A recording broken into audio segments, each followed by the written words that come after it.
कृष्ण कन्हैया लाल की जय।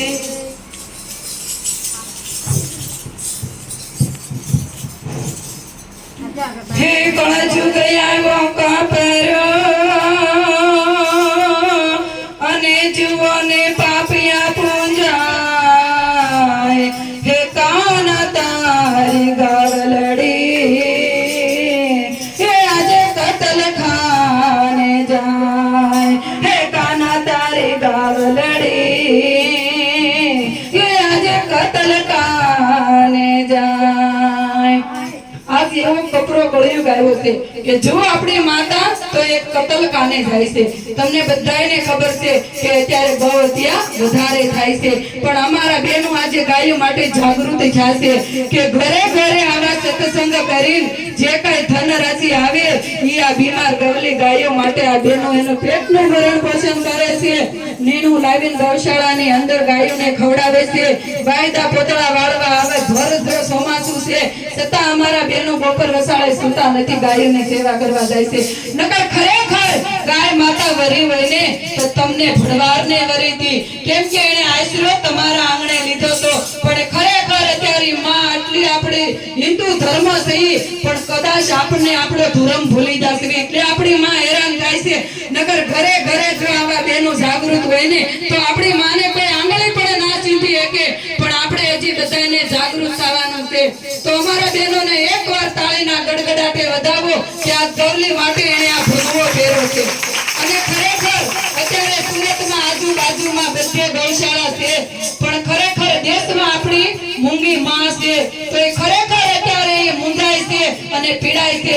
એના માટે બગદાણા ધામ છે, ત્યાં લોટિયા ગામ આવ્યું છે, ત્યાં 200 વીઘા દાનમાં જગ્યા આપી છે બાપુને। તો એ બાપુને 200 વીઘા દાનમાં જગ્યા આપી છે અને ત્યાં અમારે બીમાર ગાયોનો હોલ બનાવવાનો છે, એક આખો મોટો હોલ બનાવવાનો છે બીમાર ગાયો માટે। તો અમે બહેનોએ એવું સંકલ્પ કર્યો છે કે કાલ બીજ છે ને ત્યાંથી કે આવતી બીજ સુધી વર્ષ દિવસ સુધી જે કઈ ધન રાશિ ભેગી થાય ને એ દેશમાં અમે બીમાર ગાયોનો હોલ બનાવશું અને ત્યાં ગાય માતાને બાંધવામાં આવશે। દેશમાં કોઈ પણ ગાય માતા આપણી દુખી હોય ને તો ઈ ગૌશાળાની અંદર ગાયને કે માણસને હોસ્પિટલમાં જેટલી સારવાર મળે છે ને એટલી આપણી માતાને મળવી જોઈએ। ખરેખર આપણે ખાલી એને માં કરીને દુનિયાને બતાવવાનું નથી, પણ એના હૃદયની વેદના તમારી અંદર જાગવી જોઈએ તો ઈ ખરેખર ઈ માં તમે એને કહી શકો।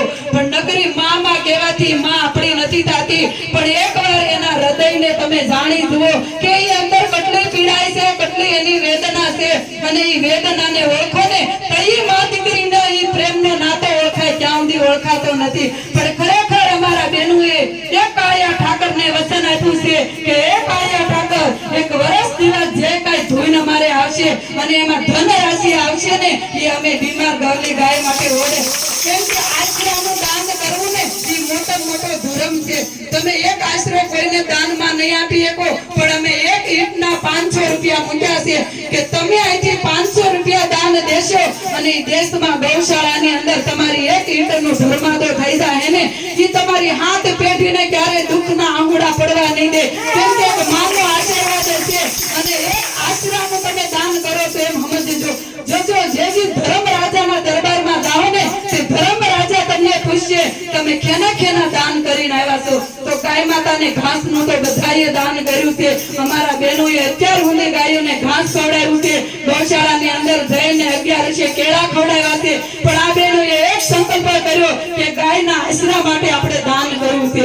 જો આપણે અહીંયા આશરા માટે દાન કર્યું હશે ને તો તમને ના ધર્મ રાજા ઉઠી રહેવાની જગ્યા આપશે, નકર તમે કઈ દાન નથી કર્યું તો ધર્મ રાજા કે તમે ક્યાંય પણ આવું દાન કર્યું નથી એટલે તમને અહીંયા ઉભું રહેવાની જગ્યા મળશે નહીં। તમે જો અન્નના દાન કર્યા છે તો ભગવાન તમને અહીંયા થાળ ભરશે, તમે અહીંયા આશરાના દાન કર્યા હશે તો ભગવાન તમને અહીંયા આશરો આપશે, જેવું તમે અહીંયા વસ્ત્રોના દાન કર્યા હશે તો ભગવાન અહીંયા વસ્ત્ર આપશે।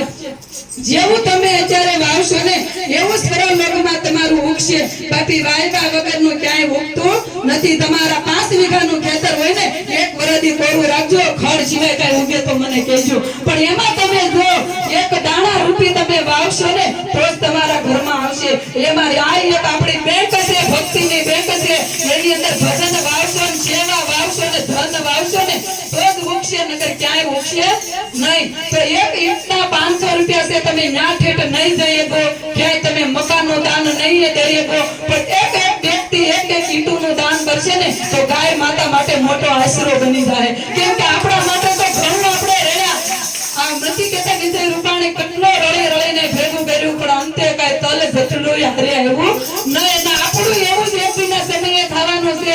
આપણે ઘણું ધન ભેગું કર્યું છે, દીકરા આટું દીકરીઓ આટું, પણ આપણને નથી ખબર તે કોને કામમાં આવવાનું છે. પણ મને તો એટલી ખબર છે કે આજ તમે વાવ્યું છે ને એ તો તમારે હારે આવવાનું છે ને આવવાનું છે.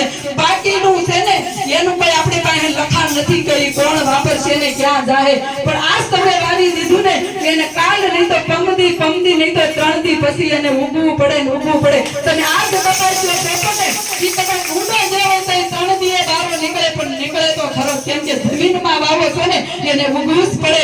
એમ ભક્તિના ખેતરમાં તમે જો દાન કરતા રહેશો ને એ એક દી તમને વ્યાજ વધુ પાછું આપશે ને આપશે ને આપશે. પણ આપણે એવો સંકલ્પ કરવો પડે અને જે કઈ ધન રાશિ આપશો ને એક બીમાર ગાય માટે જ વાપરવી. ક્યારેક ગાયોની વેદના તો જોજો, અમે ગૌશાળામાં જતા હોય ને તો એને આંખે આંખોડાની ધાર થતી હોય. કેમ કે એ કોઈને એની વેદના કઈ નથી શકતી. આપણે તો મોઢું છે ને એટલે પાડોશી પાસે બે દુઃખની વાતો ઠલવીને આંખોડા પાડવી, પણ એ તો આપણે ઊંડી માવરડી છે.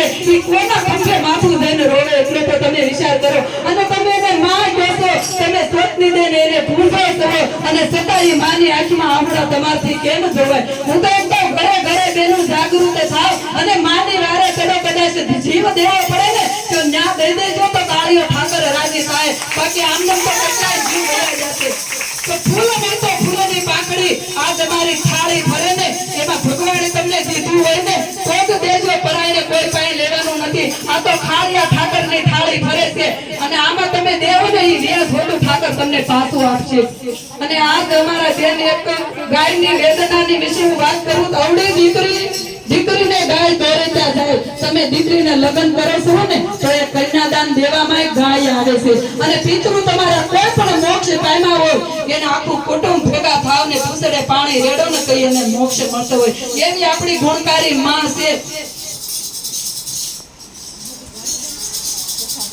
511 રૂપિયા લીલાબેન તરફથી ગાયના ઘાસ માટે દાન આવે છે.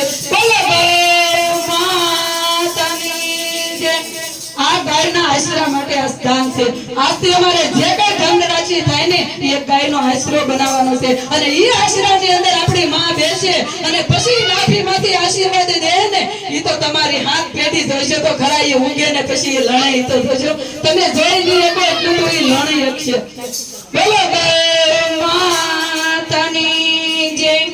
અને એક સૃષ્ટિબેન આપણે ગાયની વેદનાનું ગીત સમજાવશે તો આપણે એમ થાય નાના ખરેખર આપણી માં બહુ દુખી છે. મારું ગળું નથી હાલતું પણ આજે મને સૃષ્ટિબેન સાથ આપે છે અને બે ગાયની કીર્તન ગાય ને તમે જોજો વેદના.